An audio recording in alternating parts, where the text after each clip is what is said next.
everybody, welcome. I am an LCL first timer. I'm really excited to be here. Like most people, I love talking about my work and how my degree in linguistics got me here. And so I think we're going to have a great discussion today. And so I am Sue Lorenson. My title is Vice Dean for Undergraduate Education at Georgetown University. And so I'm Zooming from home in Washington, D.C. today on a rainy D.C. day. And in my role, I'm going to ask everyone to do kind of the 25 words or less elevator pitch version of their job to get us started. So in my job as Vice Dean for Undergrad Ed, my portfolio involves kind of anything having to do with the academic lives of undergrads. So that's academic advising, undergraduate research, curriculum development, all that jazz. And the linguistics department at Georgetown, it takes pity on me and allows me to teach intro to language each year to undergrads. I've been doing that for over 25 years, and I totally dig it. So I'm really grateful that I get to keep doing that. Okay, that's me. Rachel. Hi, everybody. It's wonderful to be here today. My name's Rachel Lorch, and I work as an Events and Special Projects Associate for the University of Kentucky Cooperative Extension Service. And so our service is very community-facing, but bridges academia and community work, and I'm excited to talk more about that today. Katie, you're up. Hello, I'm Katie Nelson. I work at Tillamook Bay Community College as an adjunct tutor, and I work in community education more broadly, and I also serve on college council and participate in a couple work groups. So Tillamook is located in Oregon. And Jim. Hi, Jim Mischler, Director of the Human Research Protections Program and Chair of the Institutional Review Board at Northwestern State University of Louisiana. Our group has to approve all research at the university with people, basically, to make sure that they are protected before the study begins. Great to be here. Great. So my first question is a predictable one. And Jim, I'll start with you. We'll reverse the order this time. So why don't each of you tell everybody here about your path to your current position, and you can include however much detail you think is relevant in telling your story. I've been at Northwestern State for 16 years, and this is my first job out of grad school, out of PhD school at Oklahoma State University. My degree there was in English, actually, but with specializations in linguistics and teaching English as a second language. I've spent most of my time as an ESL instructor, both in the United States and overseas. This job, the current job I'm in, does not require a PhD. Matter of fact, most people in IRBs, institutional review boards, most staff in institutional review boards typically have a master's. But my supervisor, the vice president for academic affairs, asked me to do it because the person before had been part-time, basically, and not tenure-track in any sense, and had a PhD, but was not tenure-track. So they wanted someone who was actually a full-time employee at the university to take over. And so he asked me to do it. I was very thankful that he wanted me to do it. I love research. This is my thing. I get to talk about research every single day now, which is great. So it's not a job that requires a PhD, but I basically fell into it. But I've done research with human subjects, and so it fits my interests and professional experience pretty well.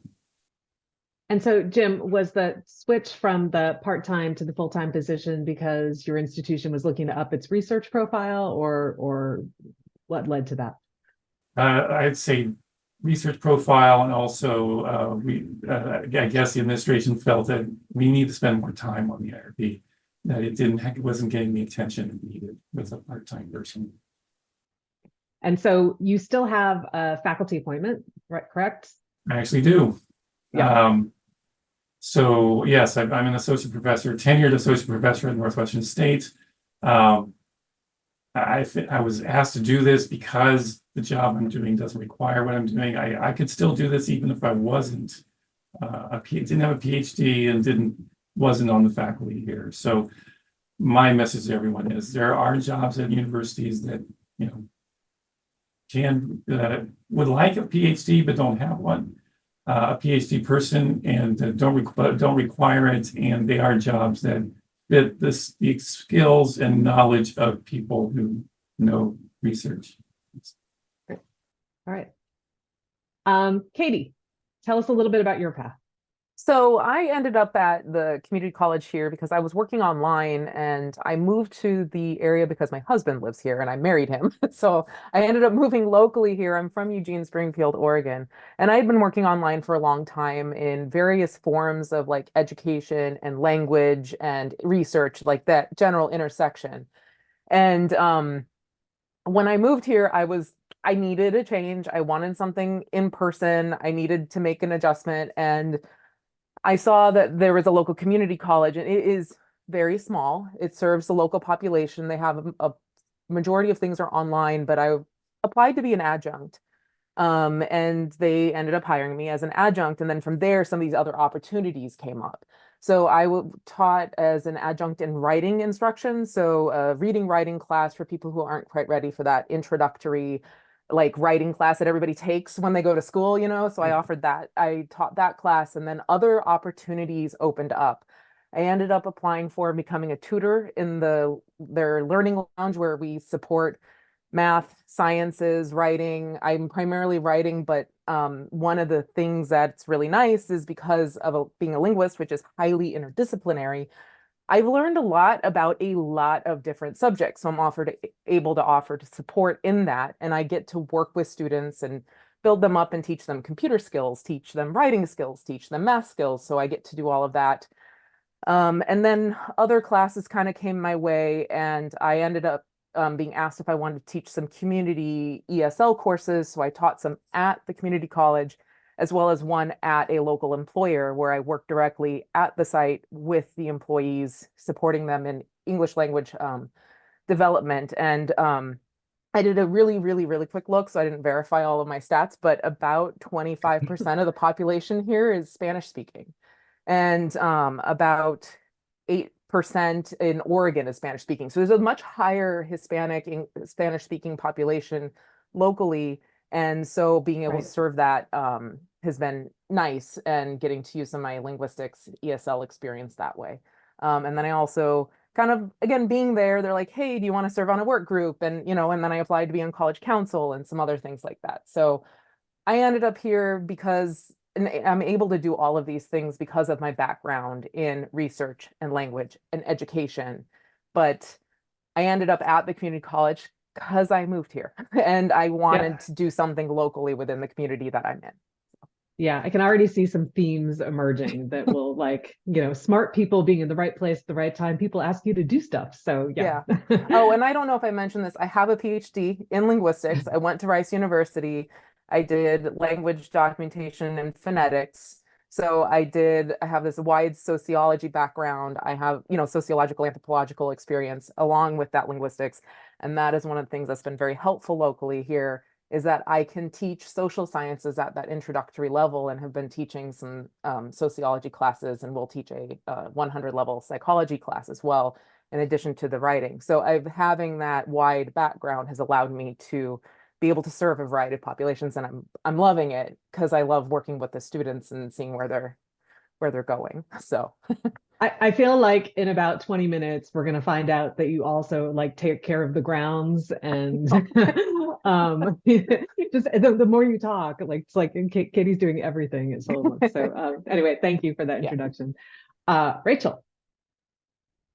Yeah, so I ended up in events and event planning a little bit by surprise in terms of where I started my career. So after undergrad, I thought I wanted to be a teacher. I taught English abroad, and then I came back to the States and taught first grade for a year through Teach for America, and decided I loved education, but the classroom wasn't quite the right fit for me. And so I went home for a little bit, tried to reassess what I wanted to do with my career, and I ended up while figuring that out, working in the front office of a private healthcare practice that did physical therapy, speech language pathology, and occupational therapy. And again, I loved the work and how it was supporting the community, but the side that I was really focused on there was the insurance billing and processing, and that wasn't quite my jam either. So I ended up going back for a master's in linguistics at Georgetown. And through that program, I actually got connected with the very first iteration of LCL, and I got to be a program assistant that first year, supporting Zoom rooms, gather town meetings, things like that. And then the second year, it took on kind of like a Twitter mediated curriculum type of setup for LCL. And both that and the event planning and support part of it was stuff that I fell in love with and not something that I had considered up until I had been in my master's program and got connected with LCL. And that's what has set me on the path I'm on now. So after I graduated May of 2022, I ended up working for a K-12 education focused nonprofit. I was doing events and communications for that, and it was similar, but just a little bit different from what I did for LCL. And then my husband and I moved back to my hometown in Kentucky, and I decided at that point to shift my jobs as well. I was looking for something that was at least partially in person. I had been fully remote, and I realized that as much as I thought that's what I wanted for my kind of work setup, I missed being in person. So I spent some time looking around in the area, and that's how I ended up at the University of Kentucky. I had some connections with Cooperative Extension Service, and it is a service that is generally based out of universities, but it's also very locally and community based and facing. So in Kentucky, our system is set up to have an office in all 120 counties. And we've got agents and specialists that work with our title series faculty to bring current research kind of to the people and help them with practical applications, everything from agriculture and natural resources to family and consumer sciences. And that's been something that's just been so great that I've really loved being involved with, because it's a way to have a positive impact on the community, but I get to work with such a variety of people as well, being based through the university, being on campus myself. I get to work with both the faculty and the people in academia, what I was very used to coming out of my master's program, but also have that direct connection with our communities. Great. I feel like I should disclose here that I was not aware of Rachel's Georgetown connection until just a couple hours before the panel, because we did not overlap at Georgetown. So this wasn't a setup. This next question is somewhat related to the first question. And Rachel, Katie, Jim, you've all kind of hinted at this in your answers, but I'm going to ask it more explicitly, which is this. So when you were in grad school pursuing your linguistics degree, did you imagine that you would be on what some would consider a non-alternative path? You know, I mean, we are all four of us now are in roles that are not, you know, primarily tenure line jobs in linguistics, or at all tenure line jobs in linguistics. So what I want to ask is, did you see that coming? Did you know that that was a possibility? And a related question, did you feel pressure from either friends or peers in your program or your mentors, family, to be pursuing that more traditional path? You know, so in my case, I definitely did not feel that pressure from my family. I don't come from a family of academics, well-educated people, but not academics, but felt for sure that pressure from my mentors in grad school, who were like, why? Well, of course you would do that. That's the brass ring. You got to go grab it. So I'm curious to hear your stories, and if you sort of had that twinkle in your eye of maybe I'm going to do something different, and or not, and then how folks reacted to it. So Rachel, I'll start with you. Sure. I actually did not really feel that pressure, nor was I surprised with where I ended up in terms of not being strictly in academia. And that's probably because when I was making that transition from undergrad to grad school, reevaluating what I wanted to do after teaching, I very specifically looked into programs that had a heavy professionalization component, which the MA in Linguistics and Communications, or Language and Communications, sorry, at Georgetown does. That's part of the program. I did have my father had suggested that I look specifically for that type of thing so that I could be thinking about what I was going to be doing with my degree after I got it. But interestingly enough, he and my mother were both in academia their whole lives. So they were faculty, tenured faculty, and that's what I grew And they up said, run doing. for the hills. And so that was very helpful for me to have that framing when I went in to my master's program, knowing that I wasn't necessarily looking for a traditional tenure track in academia. And so I think in that sense, I was very lucky that I also didn't end up with a lot of pressure to stay in academia. My advisor at Georgetown, her role was to run those professionalization courses and help us get knowledge in that sense of what's outside academia. And so I didn't end up getting pressured, but I know I've heard many people have, or many people that were in PhD programs or the analogous MS program might have gotten that type of pressure. Yeah, so to just say a word, because this is something I happen to know something about because of our shared Georgetown connection, that what Katie's referring to is that the program that Katie did is, the MLC. Some of you on here are alums of it, or have a connection to it. And that was specifically designed, I know this because I helped design it a million years ago, was designed as a pre-professional terminal master's program. And meanwhile, we have MS programs in theoretical linguistics, computational linguistics, which are not that. And so that was sort of by design, that study in contrast. So, okay, Katie, how about you? So when I was in grad school, there was a lot of it was an open discussion that you could do something else. Like it was like, this is the traditional thing of going into academia, but it's okay to talk about other things. Like one of our primary faculty members and department chair for part of the time I was there had worked outside of academia for like 10 years before being in academia. So that was an open option. I don't know how much direct preparation there was for it necessarily, but it was, that was something that we would talk about and was okay to talk about. I genuinely did like the idea of teaching and being in academia. And I worked for 3 years at Illinois State University as a non-tenure track, yearly contractual employee until basically funding ended for that and I moved on. But I knew there was a possibility to do other things outside of academia and did try to make sure that I had some level of skill set to be able to function there and be able to see how my skill sets applied.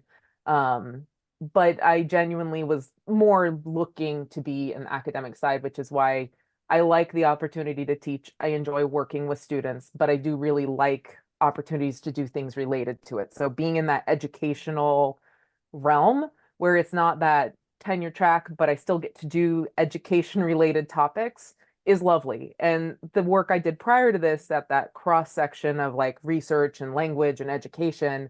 So even when I wasn't directly teaching, I was doing more like research on programs in a previous job. That was really enjoyable because I was supporting students and I was supporting the teachers at that organization. So yeah, my short answer is I tried to be prepared for it, but it wasn't really where I was super planning to go. I wanted to be in that education research kind of field area. So. And Jim? Yeah, I was very traditional. I wanted a 2-2 teaching job and spend half my time in a linguistics lab. That's what I really wanted. However, I didn't get any pressure from my mentors. As a matter of fact, my own dissertation chair encouraged me to apply to companies that were hiring linguists for database projects. I seriously considered it. I ended up applying for it and being a finalist for a job where I would have been involved with a linguistics lab on a campus at a Research One institution, but I didn't get the job. They were very competitive. You know, wasn't really sure. I was happy I was a finalist, frankly. So took the job at Northwestern State, and I think it's been a really good fit for me because I love teaching. That was the reason I got into education in the first place. I get to teach whatever I want in linguistics and teach some other things that are, you know, I think are really interesting. I'm teaching a course in corpus linguistics right now, which is I used in my PhD, my dissertation. Anyway, so you know, it's not only they don't have a linguistics program here. They have linguistics courses that support the English department in their master's programs and their undergrad programs. But I get to teach whatever I want, and nobody cares about my theoretical perspective. They let me think whatever I want and do whatever I want, and I enjoy that very much. I think it's been a good fit for me because of the teaching part. This opportunity to get into the IRB was not something I planned. Definitely not a traditional thing for linguists, but I know of at least one other linguist who's doing this. And she works for a really big lab, a really big research institution that does a lot of human subject research. And she's head of the entire IRB operation there. Anyway, so I know other linguists who do things like what I'm doing. And I think this kind of job is cut out for people with PhDs and also who know research, and also those who are in linguistics, as far as I'm concerned. So no, I wasn't looking for something like this, but I will say I built up to it because I started out after my third year at NSU, I was asked to take over the writing center here as the director, and then I became department head for English, and then this. So, and before I got to NSU, I was an administrator for a writing center at another university. So I really think all those little experiences built up to where I am now. And I think I didn't plan any of that. The administrative side just kind of happened, but it's all been really helpful for me. Yeah, I think the administrative side does just kind of happen, right? I think there are very few of us who said, you know, when I grow up, I want to be an academic administrator. Tell me how to get there. But I agree with you, and this actually leads into the next question I'm going to ask, that I think linguists tend to be particularly well suited for a bunch of administrative positions. And so this next question I have is that I know I have at least one former TA, Marissa, on this call, so this will sound familiar to her. But I've been teaching Intro to Linguistics forever, and my mantra in Intro to Linguistics, Anna too, Anna Trester. I've been teaching intro forever, and my mantra in intro linguistics for as long as I've taught it is linguistics is everywhere. Linguistics is everywhere. You just have to look for it. And it's something I try to instill in my students, and something that certainly I have felt in my work. And so what I think that means for all the folks on this panel who've zoomed in today is that you will find a way to make your linguistics degree relevant to what you do, because you are a linguist. You will be a linguist, and that's going to be the lens through which you see the world. And so I would like to hear from each of you. You know, you've all described jobs, and none of you are in linguistics departments, right? I mean, none of you are in linguistics departments, and none of you, I don't know, Rachel, probably none of you are at institutions I'm gleaning that have linguistics departments. That being the case, how do you find linguistics in your work? So where do you see that connection? Where is the connection obvious? Where is it less so? And how do you think you approach your job differently, your work differently, than someone who doesn't look at the world through a linguistics lens? I could go on and on about this in my own work, but I'm supposed to just be asking questions here. Katie, I'm going to start with you this time. Okay, so I would say that because I can see linguistics all over the place, that's part of what makes me able to do the different types of things that I do. So when I was in grad school, I did one of my qualifying papers was on sociolinguistics. There's some sociological components there. I worked with a Native American group.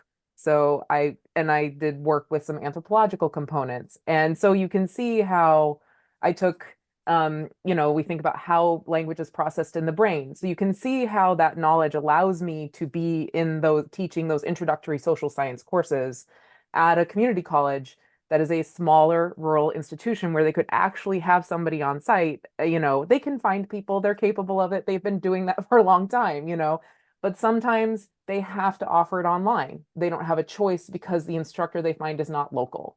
But having somebody local allows more options. So like that's one of the things that makes me be diverse and in my ability. That's not the word I was looking for, but I can apply Flexible. it. Flexible. Yeah. Thank you. I can be Yeah. flexible because I can apply that knowledge that I learned from a linguistics perspective, and I can see how it fits into the other fields because I've taken those those other fields, psychology, sociology, anthropology, and used them in my linguistics work.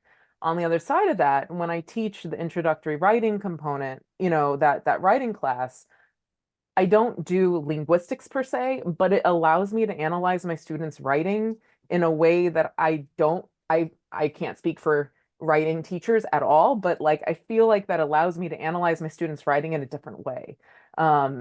So I will focus on one component that I see regularly happening each time I get a paper, for example. Sometimes it's more than one, but I can see these consistent issues, or I can do a very brief lesson in class on, how do we, take two sentences and turn them into a relative clause, using that instead, or just helping them learn some basic grammar things and little tiny tidbits that allows them to better edit their work or use that. On the other side of that, as I said, there's some native Spanish speakers who come in, and so being able to support some second language learners, for example, it's not just Spanish speakers, I've had a Mandarin speaker in class. So like being able to support people from different language backgrounds and identify and understand, where they're coming from and being able to target some instruction to their needs. And then if I apply it to the tutoring, for example, I have my bachelor's is in math, so that helps me be able to do that. But like I had a student come in doing some medical terminology. Like we studied the origins of words. If I'm looking at how to parse a word apart, I don't know all the medical terminology out there, but I can be like, oh, that part means lips, that part means, the above or below, like hypo, hyper, those things that we've all learned at some point. Like I already know that. So it allows me I can apply my knowledge to so many different things. And that research component allows me to use it in my work with college council or the other kind of work groups that I sometimes participate on. And it allows me to take that critical lens that I can apply to the different things that I do. And it allows me to see those connections and I'll infuse linguistics knowledge into that. I teach sociology. Yeah, I put in things about linguistics periodically throughout that. So I can't not, right? So I don't know if I fully answered your question. I feel like but it's me being a linguist allows me to do the diverse things that I do. Yeah. And being able to see how it applies. I mean, not everybody who does linguistics has that full background. Like, I did sociolinguistics. I did, language documentation. I did it in phonetics. I have a math background, like, and I do research. Not everybody has all of those things, but if you are critical about what you do and can analyze how you can apply it, that's important. You can see, oh, I do have this background in sociology, in an introductory level potentially, but I have this level in sociology, or I have this knowledge in writing, or I have this knowledge in, whatever field because your high level research drew on that. You have potentially this knowledge. Don't ignore it, is my point. It is there. You can cultivate it. You can do additional reading to make sure you're not missing any small points, because if you're looking at it from a linguistics perspective, you may not have read every single thing that would go into an introductory textbook. but let's be honest, no one remembers everything. So that's okay. Just you can get some additional background reading that can shore up any little points, and just make sure you do that ahead of anything you're working on. And I just want, people to realize, like, there's knowledge you have you may not realize you have. And if you can identify those, whether it's by talking to another linguist or another friend, that can help you identify other opportunities that you can apply your skill set. Because one of the things I never thought I would do was work in college applications, and that's where I learned a good deal of my writing skills. And working with basically, I would teach writing to students so they could do better in their writing, so in their essays, but I would teach them those writing skills. And that was where I really learned my writing skills, because it was, I mean, I knew how to write before that, but I really felt like that's where I honed that teaching skill set. And that allows me to use that elsewhere. So the point is, just don't underestimate yourself, but also recognize where you need to shore up skills if you are trying to apply a little bit outside of where your main area is. Yeah. I think I particularly enjoyed your stealthy morphologist example there with the medical terminology. Like, I'm going to teach you morphology. I'm not going to use the term because it'll scare you, but that's really what we're doing right now. Yeah, exactly. I mean, Katie, what resonates with me with what you're talking about, I'm sure that every social scientist feels this way about their field, but I'm not every social scientist, right? I'm a linguist. So I have the perspective that I suspect from what you've said, you share, imagine many on here share, which is that, linguistics is the salt of social science. You can sprinkle it on anything else. You can find that connection between, language and sociology, language and psychology, language and, business. I mean, whatever. So thanks for those examples. They were really rich. Okay, Jim, you're up. Yes, I see linguistics everywhere in my work. One specific example is not long, a year ago, not long after I started working as the director full time, I was doing some training and also some research of my own on IRBs. I noticed a number of studies saying that informed consent forms are hard for participants to read. They're often written at a level that's way above the actual reading ability of the people who are trying to determine whether or not they want to volunteer for the study. And that's definitely a problem. If you don't understand what the study is about, then your yes is not such a good one. Maybe not an informed one. So I decided to do a little study of our own informed consent forms here at the NSU IRB. We didn't actually have a readability policy.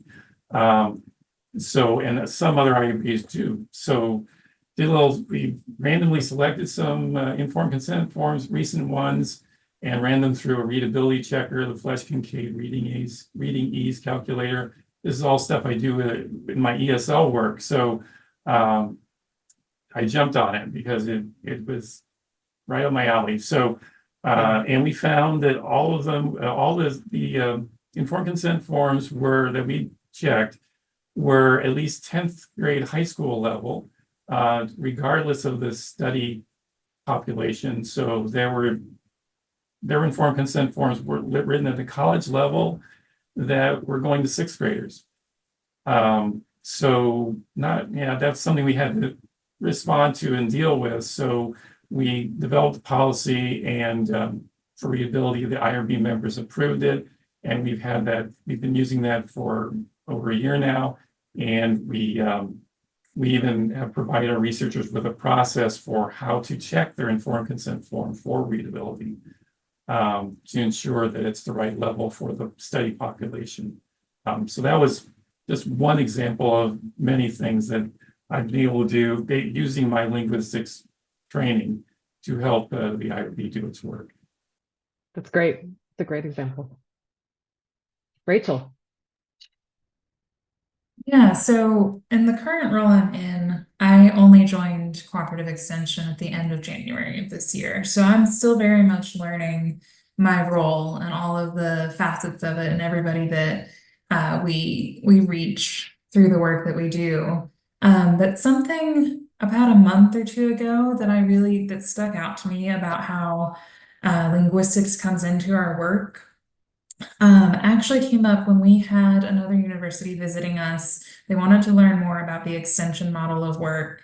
And I had arranged the whole day and worked with my supervisor, the director of extension at UK, to put together the programming. And she and a couple of other people gave examples of how they frame the language that they use with our different populations around the state, and how specific terms they know are politically charged in a way that are going to make the research and the resources they're offering fall on deaf ears. And so they change how they talk about those concepts, and they avoid those terms that are going to be minefields.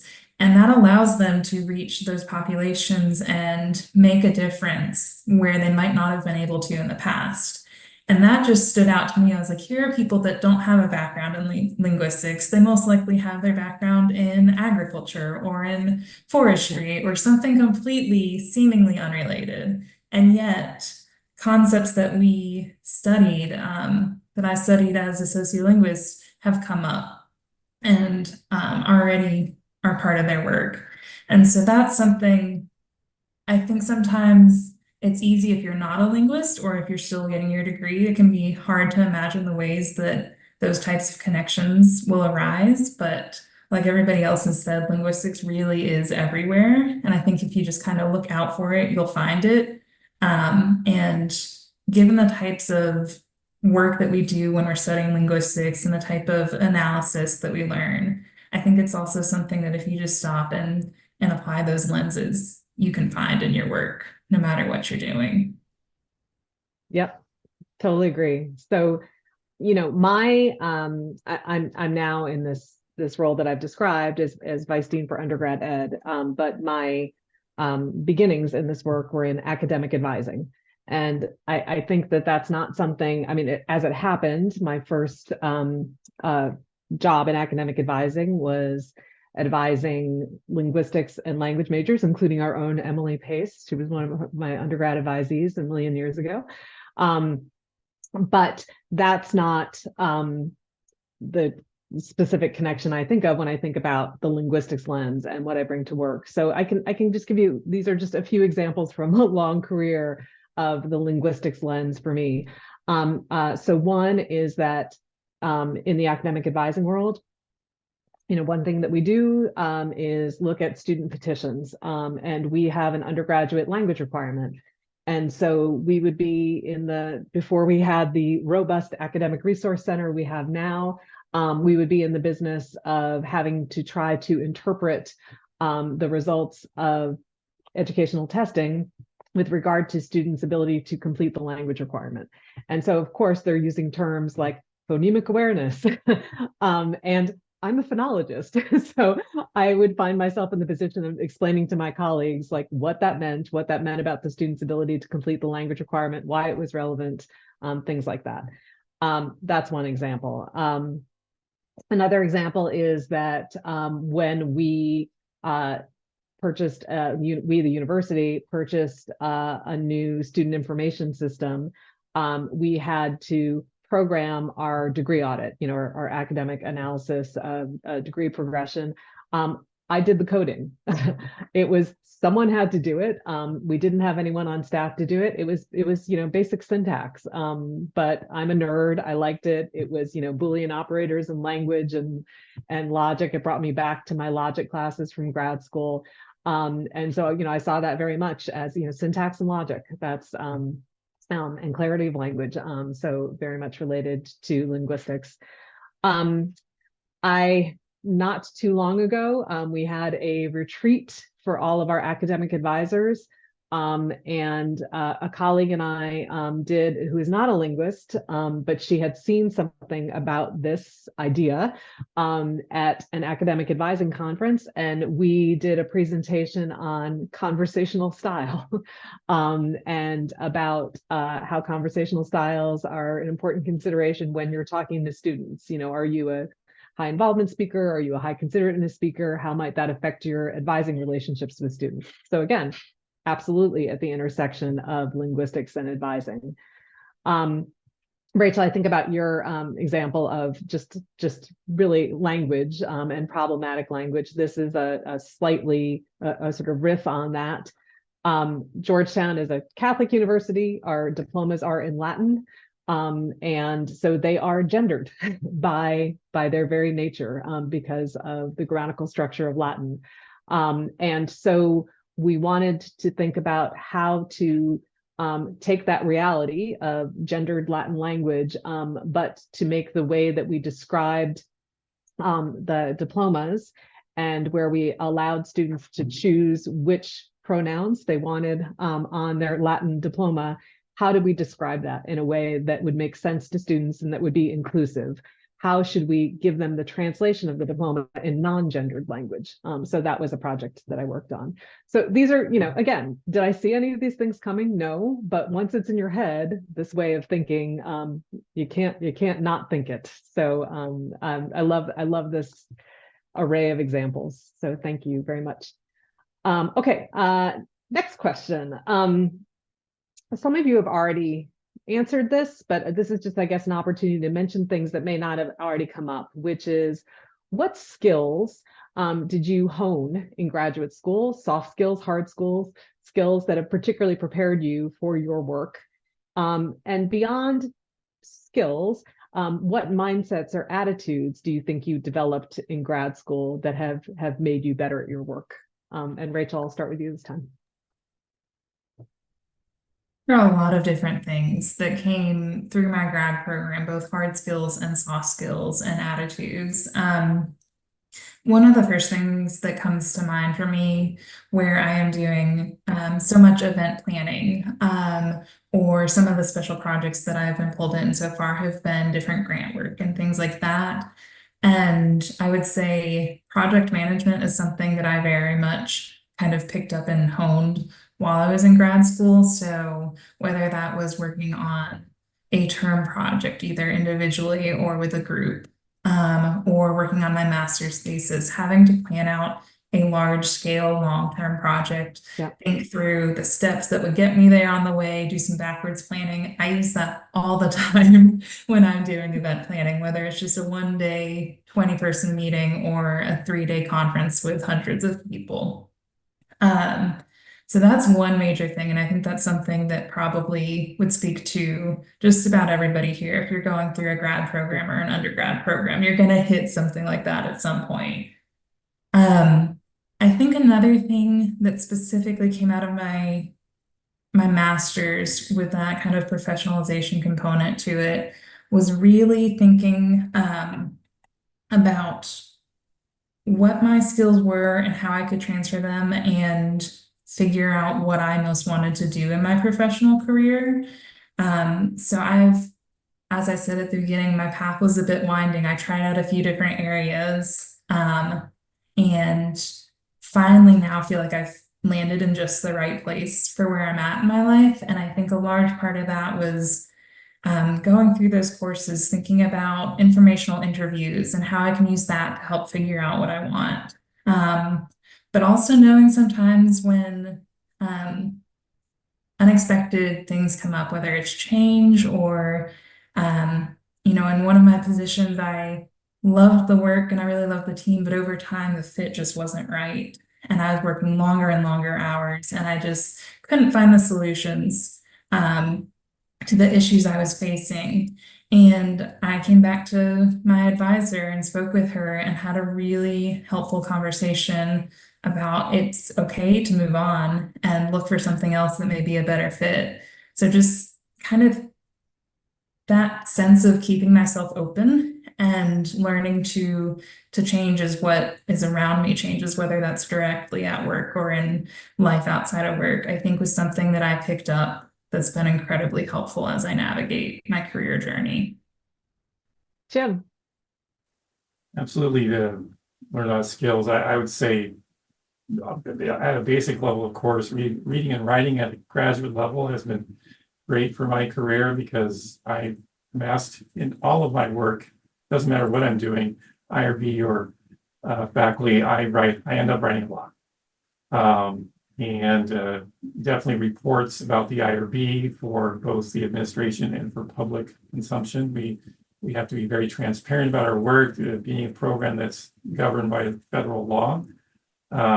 So you would think that this kind of reports for administrators and the federal government sound boring, but I think it's fascinating stuff. I enjoy what I'm doing. It seems that what I'm writing makes they seem to like what I'm doing.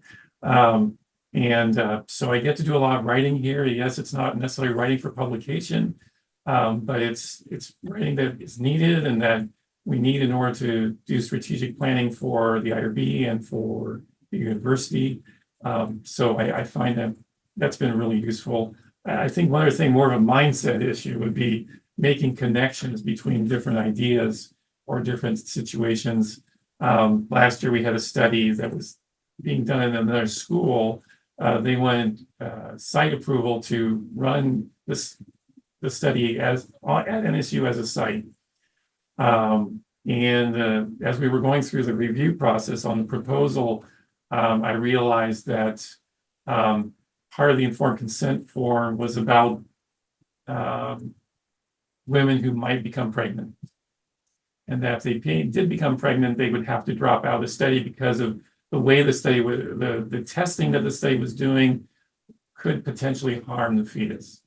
So we were just, making sure, they just want to make sure, the researchers just want to make sure that the women who were thinking about volunteering for the study were aware of that before they did it, that they might have to drop out if they became pregnant. All very above board, all very normal.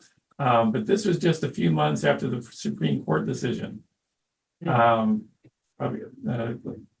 Roe versus Wade, and the issue had recently come up about privacy in states, medical privacy in states where abortion might become completely illegal.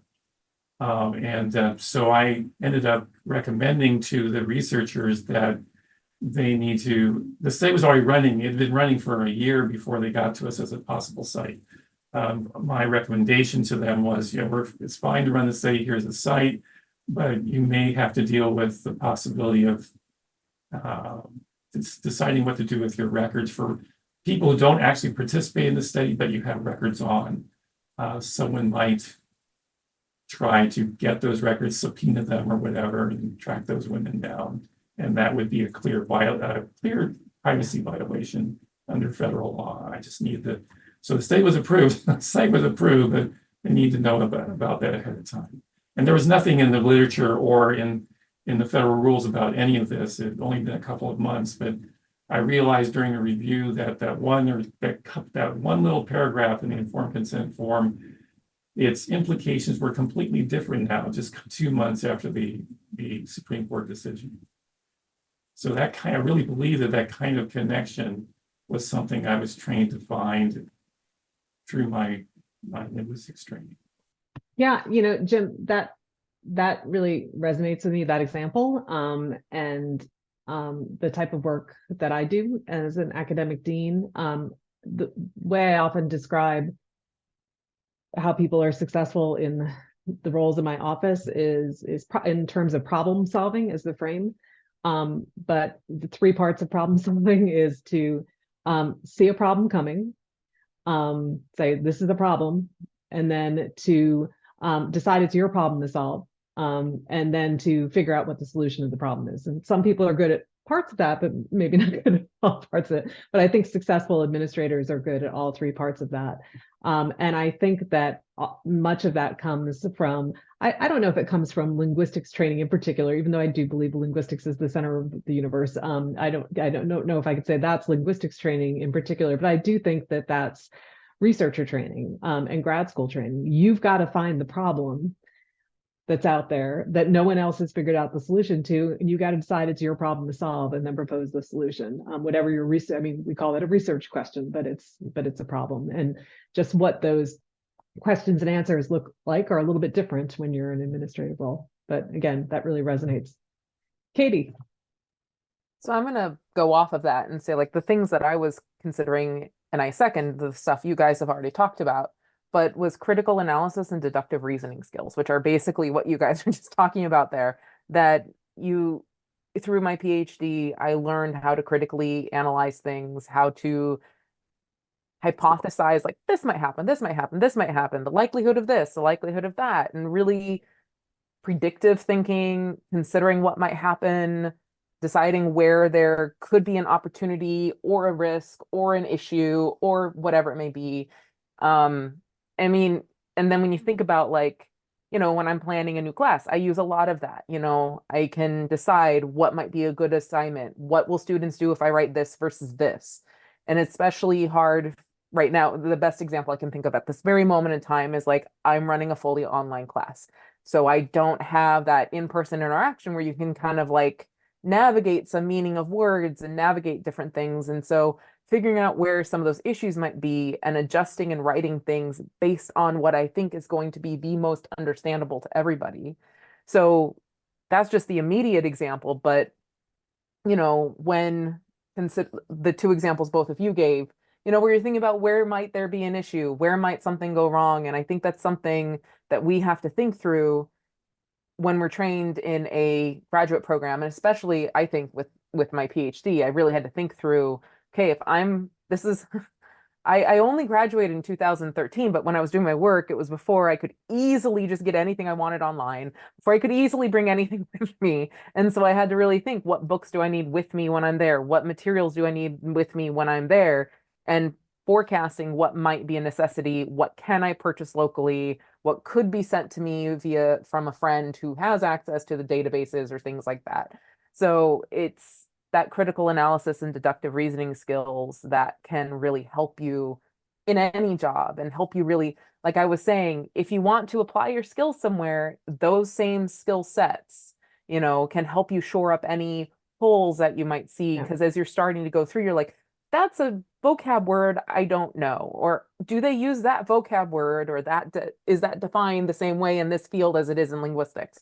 And you can then identify the nuanced differences or the additional phrasing that might be used in a different field or by your colleagues with different backgrounds. That is one thing I have definitely encountered, is people using terminology differently and trying to identify, okay, do they mean the same thing as me? And figuring out what that difference is. So I would say critical analysis, deductive reasoning, planning, those are definite things that I have applied extensively in my work. Yeah.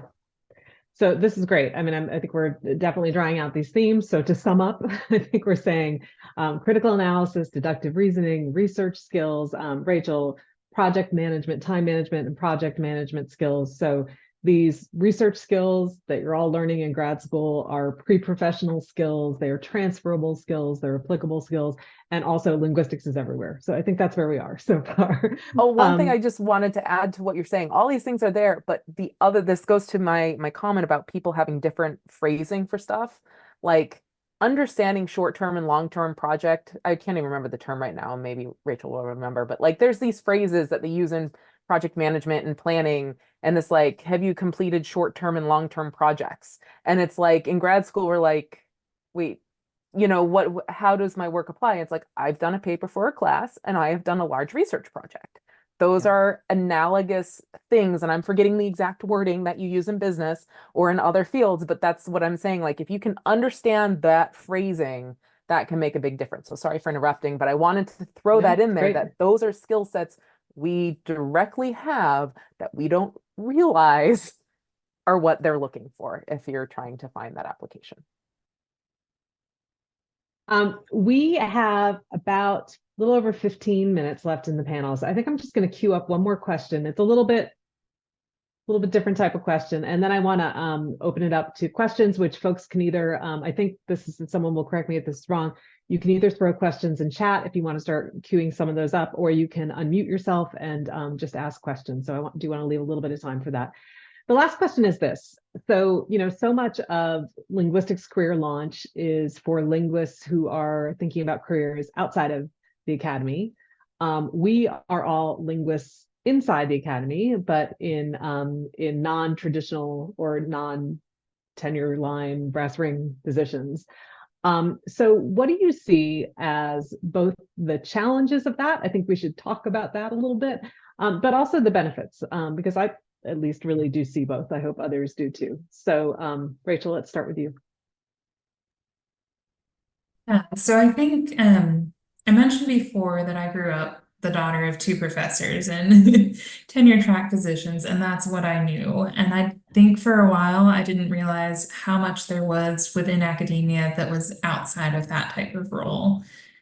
So when I started my most recent job search for the one that ended where I am now, with cooperative extension, that's when I really started to realize just how many staff roles there were in a variety of colleges and a variety of fields that I could connect with, even if they weren't linguistics focused or language focused, because of those transferable skills that came up. And so I think one thing that's really great and has worked really well for me coming from my master's program and into academia, but outside of tenure track, has been, especially because cooperative extension is community focused, but pulls some from our title series faculty and our research department, has been being able to kind of bridge that gap. I had enough prior knowledge of academia and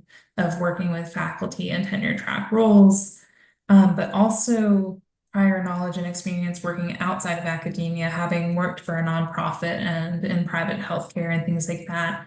And so I think those things have set me up together really well, and it's an opportunity that if you have any interest in it, I would encourage you to kind of look into, because another great thing about being at a university as opposed to, say, a nonprofit is my last team was really small. And while my immediate team is still pretty small, I'm part of a 3-person team, that balloons out in a lot of layers. So I go from my immediate team to the administrative team on campus to our faculty, largely on campus, but a little more spread out, and then to our agents and our specialists that are across the state, and even the full extension system goes past Kentucky all across the nation.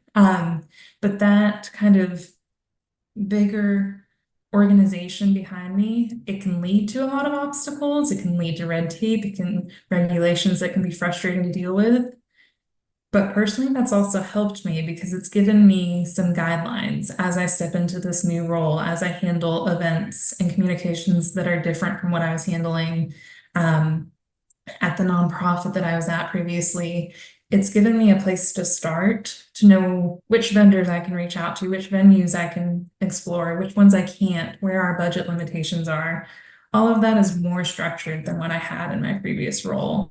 So it's kind of both at once. It can be an obstacle, but it can also be very helpful in my role. Yeah. Katie. I think one of the things that you'll see in any area is helping people understand what it means to be a linguist. So when they see a degree in linguistics, whether it's at that in the academy or out, people don't always know what that means. You know, they might think it's you can write or you can teach ESL, but they don't know like the nuance to what that really means. So that can be helpful being able to explain that to people, letting them understand your knowledge and your background and all of those skills that we addressed in one of the previous questions, but making sure you know how to explain that. So that could be a challenge that you would encounter really in any field and in any place. And when you're at a university where people don't have a where they don't have a linguistics department, there's generically, I think, and I don't know if the other panelists have encountered this, where there's people aren't as well aware of your skill set and what you can do, and you have to explain what it is that you can do. But it's for me, it was just finding the right place where I could be was my challenge. I really enjoy where I am, and it was just because I moved here that I really ended up at this place. It's because I'm a local and because I reached out to see about adjuncting, and the other opportunities came from there. But that's because I married somebody who was already in the town. And I'm really grateful for the opportunity to be at the school I'm at and to engage with the community the way I am. So I don't really have a lot more to add to that, but it's just understanding how to talk about what you do and identifying that. And that's an issue inside and outside. So, yeah. And Jim? As far as opportunity goes, I have a great opportunity just to help people. I mean, administrative jobs like this one, I've had several different kinds of administrative jobs. They all end up being 80–85%. This person needs something. How do I help them get what they need? A researcher may need to know how the IRB rules, how the federal rules work in for a particular kind of study. A potential research participant may need to know, okay, if I do this, what does that really mean? You know, how long will it take? What will I have to do? Things like that. For a student researcher, we have a lot of student researchers at NSU, helping them understand what a little, outside their research classes, how research works in the real world. That it's not just a textbook exercise, that you're working with real human beings here. We need to make sure we treat them well. When that reality hits them, it's just like a light goes off. The opportunity side is I get to work with a lot of people and help a lot of people. Many people see administrative jobs as mostly paper pushing. I would say that's 15% of my job. I think the other 80% at least is working with people, other administrators, deans, faculty, students, people outside the university and the community to help advance the university, the IRB, and make things better for everybody. So I get a lot of satisfaction from my administrative work in that sense, that it's about working with people and solving problems. The challenge is that as a researcher, I don't get that much time to do my research except on my own time. I work 8 hours a day in an office, and there's plenty to do when I'm in the office. I don't have really any office time for my research work. So I've adapted that by I'm doing some research about IRBs now. Yeah. And hopefully doing it from the perspective of a linguist. So that I've been able to do during work time since it's IRB stuff. So I've had to adapt my research agenda to fit my current position, but I think it's been mutually beneficial for me and for the IRB. So I think it's still working out just fine. So I think the challenge is fitting your academic mindset into an administrative position or a position that is non-traditional for an academic. And I think anybody can do that. It just takes a little time and effort to figure out, okay, how do I take what I know and do and fit it into this role that is not really what I was trained to do, but is important to the university and also will help, will contribute something important to the university enterprise. So it's just takes some time and thought and some planning, as has been said by everybody else here, to figure that out, but it is doable. I think a lot of what I'm sure these few weeks are for everyone here is figuring out what makes you tick, figuring out what makes you, when your head hits the pillow at night, feel like I contributed today. I did good work. Jim, I think you and I would be friends because I think there are a lot of alignment with our work, especially with regard to problem solving. I would say, well, to the challenges of being, especially at an R1 institution, and not being a tenured faculty member are probably obvious. There are clubs I'm not invited to. There are positions I will never hold. But I love my work, and it's easy for me to spin on the opportunities.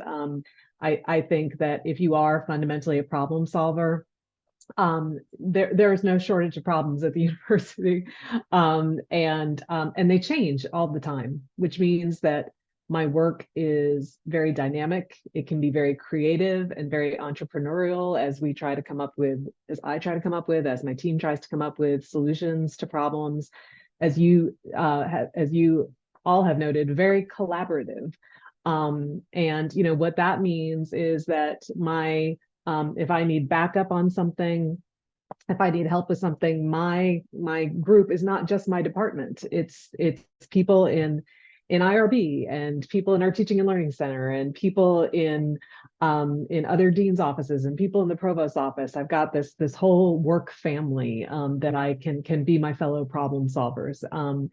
And we talked a lot about transferable skills today, and the opportunities that I've had in this role are to develop a whole bunch of new expertise and skill sets that are really about academic administration. And again, because no one starts off life thinking I want to be an academic administrator, but it turns out it's a pretty good gig. So, okay, we have a few minutes, and I'd love to take any questions. So the first one here is from Crystal. What do you suggest as entry-level roles to keep an eye out for if someone is interested in academic admin? Does anyone want to take a stab at that? Go ahead, Jim. I would say take anything you can get that has, if you're interested in administration, then take on something that's even unpaid. Maybe you have a job where you can take on part of, that isn't administrative, take on part of an administrative role. So for example, for me, I ended up, I mentioned before, I was director of the Writing and Academic Resource Center here at NSU. Well, that was an unpaid part-time position here at NSU. It didn't pay anything. It was just something that they needed someone to volunteer to do as a service opportunity rather than a paid position. I took it on because I loved writing. I'd been head of a writing center before. I loved teaching it. And it was within the department where I was working, so I wouldn't have to go across campus or anything. So I took it on because I wanted to do it, and because I wanted to, get my feet wet at the university in administration. And I did that for 5 years as a quarter-time unpaid position, and I loved it. I worked with tutors, undergrad and graduate level tutors who were great people. And we increased the visibility and the desire of people to come and see us. We kept statistics, and our numbers went up every single year. We were all there. So I'm not taking credit for that myself, but the tutors were amazing. So that was such a great experience and I enjoyed it so much that led me into other administrative roles, because other people saw what I was doing and felt like there was something there that they felt could be useful for what they were trying to do. So I didn't expect that. I didn't expect it would lead to other roles, but it did. And I think that you just need to get your feet wet, start doing something, even if it's unpaid. And I think it will eventually reap benefits, and other people start to notice your work, your good work, and want to in some way reward you for it.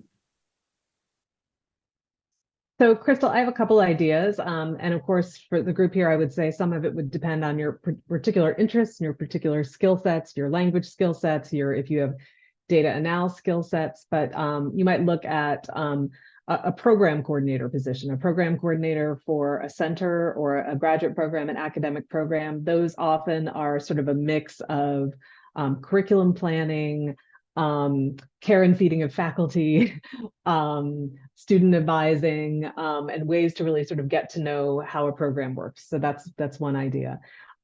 If you are a data nerd, you might look at an institutional research center, someone who's going to crunch numbers that sort of inform academic decision making.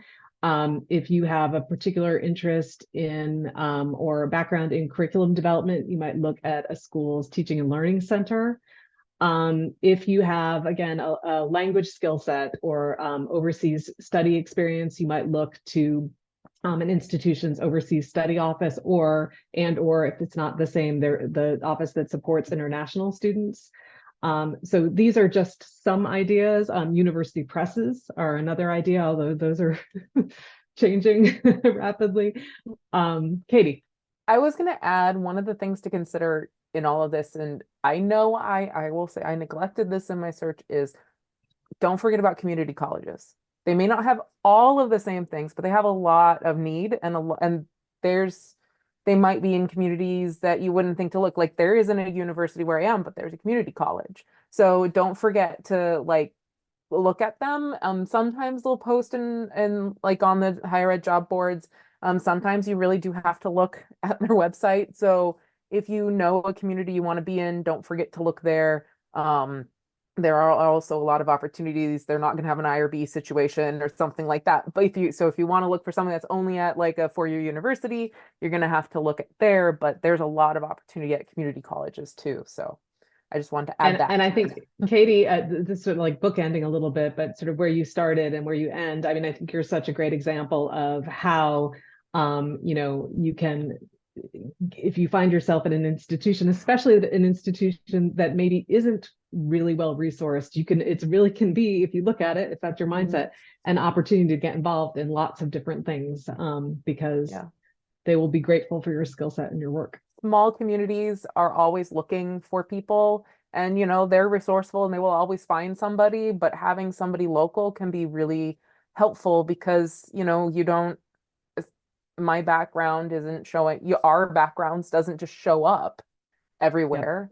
And being able to clearly talk about that and engage in your local community, and it may not even be, I know we're talking about higher ed, but it may not even be a higher ed institution. It could be in your local K through 12 school district, something, or there could be a business or something else. But just if you're looking in a small place, try and engage and see what you can find. There might be something there for you rather than only looking online, which is what I had done before.